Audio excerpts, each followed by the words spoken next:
Hello everyone, welcome to knowledge plus YouTube channel. आज 3 जुलाई 2020 है और आज 3 जुलाई 2020 को एजुकेशन और जॉब रिलेटेड जितनी भी न्यूज़ दी गई हैं इनको आज हम इस वीडियो में कवर करने वाले हैं। तो आइए देख लेते हैं। सबसे पहले बात कर लेते हैं बीएड एंट्रेंस एग्ज़ाम की। तो इसके संबंध में शासन की तरफ से शेड्यूल जारी कर दिया गया है और इसमें दिया गया है बीएड प्रवेश परीक्षा 29 जुलाई को होगी। तो अभी तक इसके एग्ज़ाम डेट को चेंजेस की कोई भी नोटिफिकेशन नहीं आया है और इसका शेड्यूल जारी हो गया है। तो देख लेते हैं क्या दिया गया है इसमें। शासन ने 29 जुलाई को संयुक्त बीएड प्रवेश परीक्षा कराने के लखनऊ विश्वविद्यालय के प्रस्ताव को मान लिया है। प्रवेश परीक्षा में कुल 4,31,000 विद्यार्थी शामिल होंगे। 28 अगस्त को परीक्षा परिणाम जारी होंगे और 14 सितंबर से काउंसलिंग प्रक्रिया शुरू होगी। तो जैसा कि इसमें दे रखा है कि कोरोना के पेशेंट्स डेली पकड़े जा रहे हैं और लगभग भारत में प्रतिदिन 20,000 केसेस और उत्तर प्रदेश में ही अकेले 800 केसेस कल मिले हैं। तो ऐसी कंडीशन में 29 जुलाई को परीक्षा करा पाना कितना आसान होगा ये देखने वाली बात होगी, या ये परीक्षा आगे होती भी है नहीं होती है ये आगे ही पता चल पाएगा। तो इसके संबंध में जो शेड्यूल जारी हुआ है वो हम देख लेते हैं। तो ये है बीएड एंट्रेंस एग्जाम का शेड्यूल। इसमें दे रखा है जो एग्जामिनेशन डेट है वो 29 जुलाई है, रिजल्ट डेट 28 अगस्त, काउंसलिंग स्टार्ट होने की डेट है 14 सितंबर और काउंसलिंग खत्म होने की डेट है 17 अक्टूबर। और इसका जो सत्र स्टार्ट होगा वो 19 अक्टूबर को स्टार्ट होगा और जो डायरेक्ट एडमिशन्स होने हैं वो होंगे 26 अक्टूबर को। और इसके संबंध में एक नई चीज़ ये भी बताई गई है कि इस बार निजी विद्यालय नहीं बनेंगे परीक्षा केंद्र। तो ये जो अपर मुख्य सचिव उच्च शिक्षा मोनिका एस गर्ग ने लखनऊ विश्वविद्यालय द्वारा कराई जाने वाली इस राज्य स्तरीय प्रवेश परीक्षा में शासनादेश जारी कर दिया है कि इस बार प्राइवेट कॉलेजेस को सेंटर नहीं बनाया जाएगा।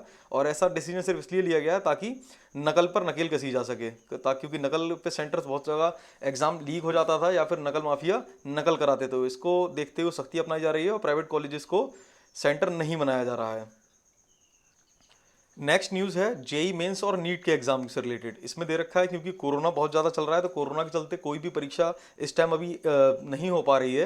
तो इसीलिए स्टूडेंट्स ने और उनके पेरेंट्स ने, गार्जियंस ने, सबने डिमांड की थी कि इस एग्ज़ाम को पोस्टपोन कर दिया जाए या कैंसिल कर दिया जाए अभी के लिए। तो इसके लिए आज एक मीटिंग होनी है और मीटिंग में जो हमारे मंत्री जी हैं वो इस चीज़ पर फैसला लेंगे और आगे निर्णय देंगे। तो इसमें दे रखा है दिल्ली सहित देश भर में कोरोना संक्रमण के बढ़ते मामलों को देखते हुए 15 जुलाई के बाद प्रस्तावित परीक्षाओं जेई मेंस और नीट का टलना लगभग तय हो चुका है। तो ये जो परीक्षा थी 15 जुलाई को होने वाली है, लेकिन अध्यापकों, इसमें अभिभावकों ने और स्टूडेंट्स ने बहुत ही ज़्यादा विरोध किया है इसका। तो उसके चलते हुए एक कमेटी गठित कर दी गई है जो ये निर्णय ले पाएगी कि 15 जुलाई को इसका एग्ज़ाम होना भी है या नहीं। लेकिन लगभग इसके चांसेस ये बन रहे हैं कि एग्ज़ाम पोस्टपोन ही होगा। नेक्स्ट न्यूज़ है 69,000 सहायक अध्यापक भर्ती की। और 69,000 भर्ती क्योंकि आए दिन खबरों में छाई रहती है, तो इसमें आज की अपडेट ये है कि सहायक अध्यापक भर्ती की राष्ट्रीय पिछड़ा वर्ग आयोग में सुनवाई होगी और ये सुनवाई 7 जुलाई को निश्चित की गई है।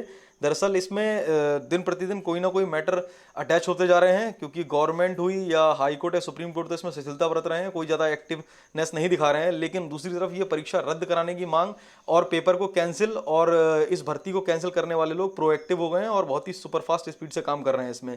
अब सोचने वाली बात यह है कि इसमें गवर्नमेंट को जरूर कोई ना कोई एक्शन लेना चाहिए और जल्द से जल्द इस मामले को निपटाना चाहिए, क्योंकि ये भर्ती ऑलरेडी 1.5 साल डिले हो चुकी है, जिससे जो पास स्टूडेंट्स हैं उनका बहुत ज़्यादा नुकसान हो रहा है। क्योंकि पेपर की तैयारी करने के लिए तो केवल 1 महीने का समय दिया गया था, जिसमें 12 से 14 विषयों की तैयारी की गई थी। लेकिन उसी के साथ आप देख सकते हैं कि जब माननीय मुख्यमंत्री जी ने कहा था कि आपको फरवरी में 14 फरवरी 15 फरवरी तक नियुक्ति पत्र दे दिया जाएगा, तो वो किस वर्ष का होगा ये अभी तक पता नहीं चल पाया है। उसके बाद खुद गवर्नमेंट परेशान है इस चीज़ से कि ये भर्ती पिछले 1.5 साल से फंसी हुई है। तो अब आगे देखना होगा इसमें और कौन कौन से दाव पेच अभी फंसने बाकी हैं।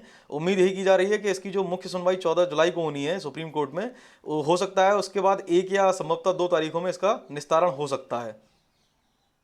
नेक्स्ट न्यूज़ है एलटी ग्रेड के कैंडिडेट्स के लिए। तो उनके लिए एक अच्छी खबर है, इनको दोबारा से एक अपना वेरिफिकेशन कराने का मौका मिल गया है। जो अभ्यर्थी पहले वेरिफिकेशन कराने से छूट गए थे उनको एक बार फिर से मौका दिया गया है। इसमें दे रखा है 13 विषयों में सफल हुए जिन अभ्यर्थियों के अभिलेखों का सत्यापन किन्हीं कारणों से नहीं हो सका है, उन्हें आयोग ने एक अंतिम मौका दिया है। इसके लिए अभिलेखों का सत्यापन 13 से 16 जुलाई के बीच कराया जाएगा। तो ये स्टूडेंट्स के लिए काफ़ी अच्छी खबर है जो लोग किसी कारणवश अपना नहीं करा पाए वेरिफिकेशन। तो उसके लिए एक शेड्यूल जारी हुआ है। ये शेड्यूल इस प्रकार है कि 13 जुलाई को 11 बजे से 1 बजे तक अंग्रेजी महिला और पुरुष और 2:30 बजे से 5 बजे तक जीव विज्ञान महिला और पुरुष अभ्यर्थियों के अभिलेखों का सत्यापन किया जाएगा। 14 जुलाई को 11 बजे से 1 बजे तक गणित और 2:30 बजे से 5 बजे तक कला वर्ग के पुरुष और महिला अभ्यर्थियों के अभिलेखों का सत्यापन होगा। 15 जुलाई को 11 बजे से 1 बजे तक कंप्यूटर और संस्कृत तथा 2:30 से 5 बजे तक विज्ञान और शारीरिक शिक्षा के पुरुष व महिला अभ्यर्थी अभिलेखों का सत्यापन करा सकेंगे। 16 जुलाई को 11 बजे से 1 बजे तक गृह विज्ञान और संगीत तथा 2:30 से 5 बजे तक उर्दू, कृषि और वाणिज्य के महिला और पुरुष अभ्यर्थी अभिलेखों का सत्यापन करा सकेंगे। तो ये एक शेड्यूल जारी कर दिया गया है। इसमें टोटल 10,768 पदों के लिए आयोग ने मार्च 2018 में आवेदन लिए थे। 29 जुलाई 2018 को लिखित परीक्षा कराई गई थी। हिंदी और सामाजिक विज्ञान को शेष छोड़ 13 विषयों को परिणाम जारी कर सफल अभ्यर्थियों को अभिलेखों के सत्यापन के लिए जनवरी 2020 तक का समय दिया गया था, लेकिन ये डिले हो गया है। तो उम्मीद यही है कि जिन कैंडिडेट्स का किसी कारणवश छूट गया है वो इसमें सत्यापन जरूर कराएं। नेक्स्ट न्यूज़ है शिक्षकों के भौतिक सत्यापन की। जो डॉक्यूमेंट भौतिक सत्यापित किए जा रहे हैं उनका वेरिफिकेशन किया जा रहा है। तो लगभग प्रत्येक जिले से प्रतिदिन कुछ ना कुछ खबरें आ रही हैं। तो इसी क्रम में देखते हैं, लखनऊ में दे रखा है शैक्षिक प्रमाण पत्रों का होगा सत्यापन। यहाँ पर जो एडेड गवर्नमेंट के एडेड स्कूल हैं, यानी सहायता प्राप्त जो स्कूल हैं,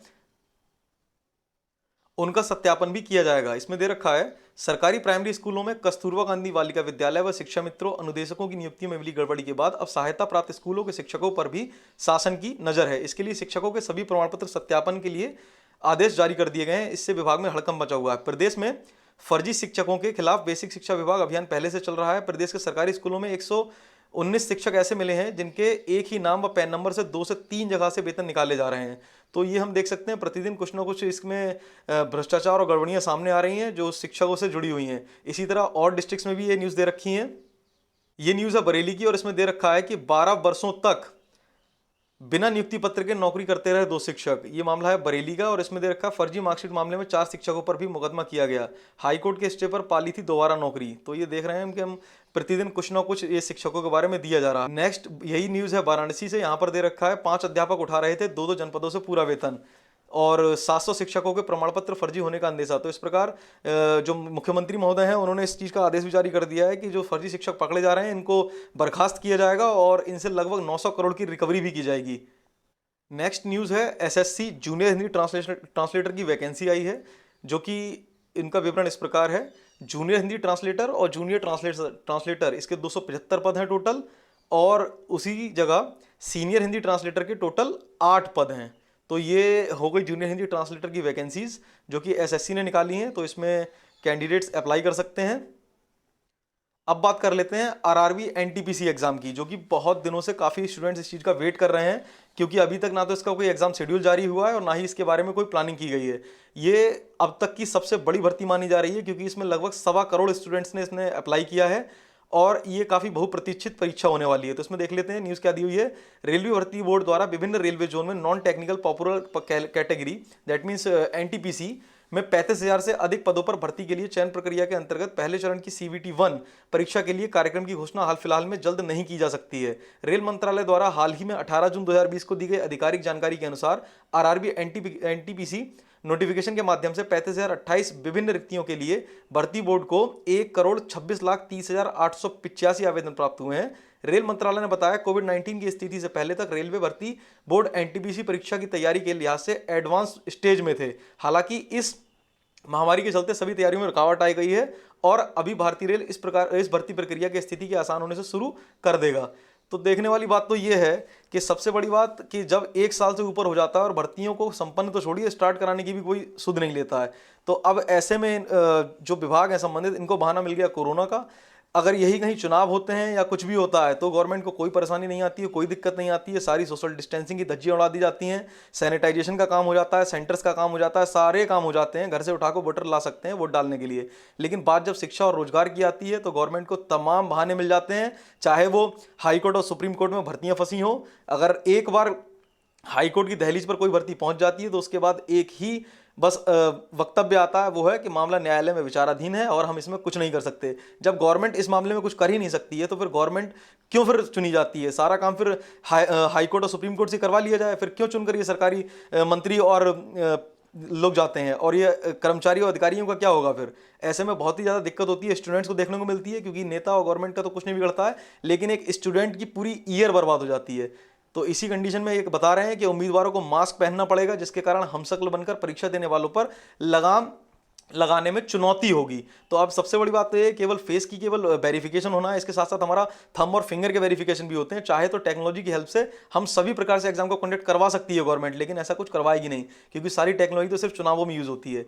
नेक्स्ट दे रखा, प्रत्येक परीक्षा केंद्र पर हर शिफ्ट की परीक्षा के बाद सैनिटाइजेशन की आवश्यकता होगी। तो सैनिटाइजेशन तो कोई ऐसी दिक्कत वाली बात नहीं है, सैनिटाइजेशन कराना भी चाहिए और कराने में कोई इतनी बड़ी समस्या नहीं है। नेक्स्ट पॉइंट दे रखा है, प्रत्येक परीक्षा केंद्र पर सामाजिक दूरी के नियमों के पालन के मद्देनजर परीक्षार्थियों की संख्या कम करना होगा, ताकि दो परीक्षार्थियों के बीच नियमों के मुताबिक दूरी सुनिश्चित की जा सके।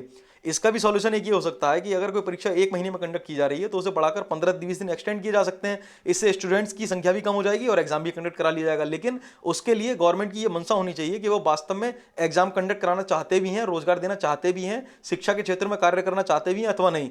तो ये हो गई आज की एजुकेशनल अपडेट्स। तो आई होप आज की ये एजुकेशनल अपडेट्स आपको हेल्पफुल होंगी, और ऐसी एजुकेशनल अपडेट्स पाने के लिए आप हमारे यूट्यूब चैनल नॉलेज प्लस को सब्सक्राइब कर लीजिए।